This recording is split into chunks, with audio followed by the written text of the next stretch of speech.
This is how to compare two models on the secured Unity SDK. First, on the home page, make sure you have the asset library selected. From here, click the first model that you want to use for the comparison.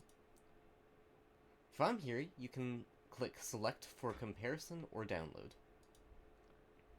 Then click on the second model that you want to use for the comparison. Then click Start Comparison.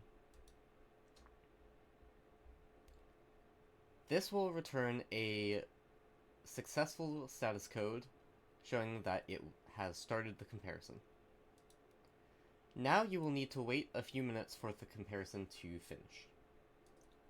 After a few minutes have passed, you will then be able to click on the first one again, select it, click on the second one, and then this time click Download Comparison to get the results.